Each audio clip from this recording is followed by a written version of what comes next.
In the world of real estate, the ground is always shifting. And I'm not just talking about properties changing hands. I mean the people and the power structures behind the scenes. We're seeing teams merge, top agents switch flags, and new leaders take the helm all the time. So let's dive in and see what's really going on behind some of the industry's biggest moves. From the outside, it can look like a pretty chaotic game of musical chairs, right? But is it? What's really driving this constant shuffle? Well, as we're about to see, these aren't just random moves, no way. Each one is a calculated play in a high-stakes, strategic game for market dominance, for legacy, and for future growth. Okay, first up, let's talk about a major trend we're seeing everywhere, consolidation. We've got these really successful independent brokerages making the huge decision to join forces with massive national brands. And the reason? Well, it almost always boils down to one thing: achieving a level of scale and impact they just couldn't reach on their own. Let's take Sharon Quaidot Realty in Rochester as a perfect example. This is a top-ranked, family-run firm. They've had over 40 years of success in their local market, but they just made a huge move, joining the global powerhouse Century 21 to become Century 21 Apex. So the question is, why would a local leader with such a strong reputation suddenly make a change like this? And the motivation behind it is really fascinating. Sharon Quaidot herself just puts it perfectly. She says, "I want to create a legacy bigger than myself." Wow. For her, the Century 21 brand is the key that unlocks the door to taking her local impact and scaling it up to a global level. It's about building something that's going to outlast a single career. And this is not an isolated event, not by a long shot. We're seeing a really similar play over in South Jersey. Exit Homestead Realty Professionals, along with its 50 agents, is now part of Fathom Realty. I mean, think about that. In one single move, Fathom massively expands its footprint in the region, bringing a whole team of established pros under their banner.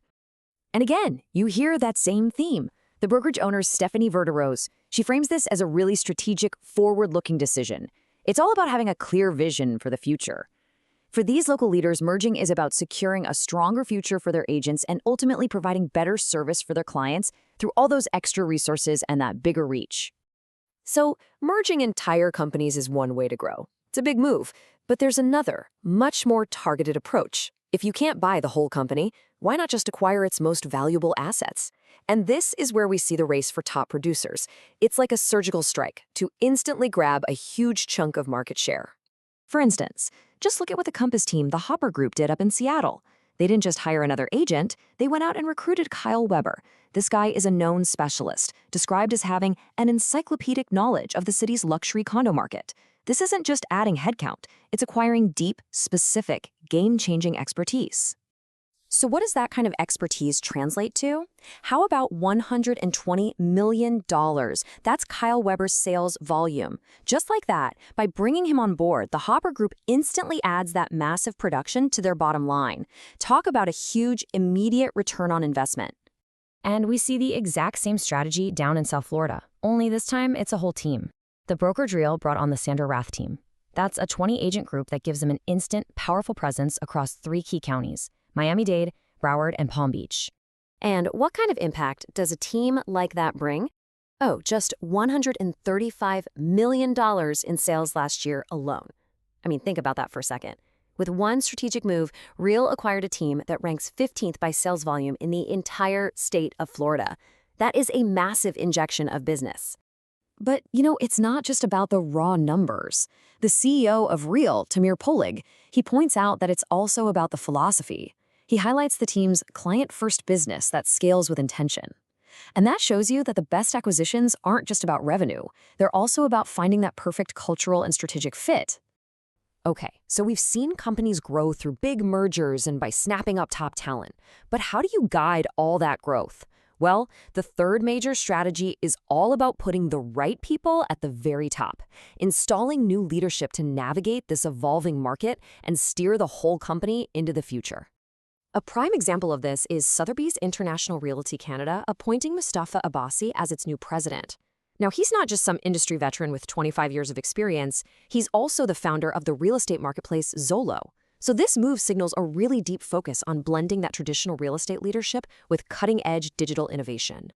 But leadership changes can also come from within, which is all about rewarding dedication and that deep institutional knowledge. Shane Fairley's journey at Stellar MLS is just a fantastic story. After 20 years of working his way up through all these critical roles, he's now been appointed CEO. This ensures continuity and puts a leader in charge who understands the company from the ground up. And then, sometimes, a new vision requires a brand new role entirely. The Brokerage Real didn't just fill a position, they created one. They appointed top realtor Jason Cassidy as their first ever Chief Growth Officer. This move is a huge statement that accelerating growth is now a C-suite top-level priority. And what's so crucial here is Cassidy's personal commitment.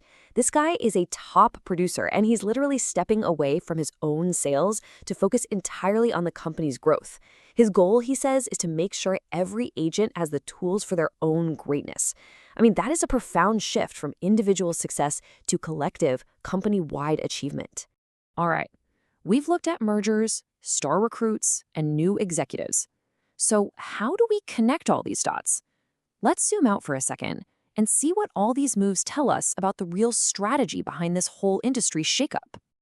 When you really boil it all down, it comes to three key drivers. First, you've got this search for scale and legacy, which is pushing smaller firms to join the big national brands. Second, there's the aggressive acquisition of top talent for an immediate boost in market share and revenue. And third, it's about installing visionary leaders, whether they come from outside or within, to set the course for whatever's next. So the key takeaway here is pretty simple. None of this is happening by accident. From a family firm joining a huge franchise to a brokerage creating a brand new C-suite role, every single move is a deliberate, calculated play in the high-stakes game of real estate. And all of this leaves us with one final big question to think about. As technology, consumer expectations, and market dynamics just keep on evolving, the game board is constantly being reset. So in this environment of constant change, what do you think is going to be the next winning move?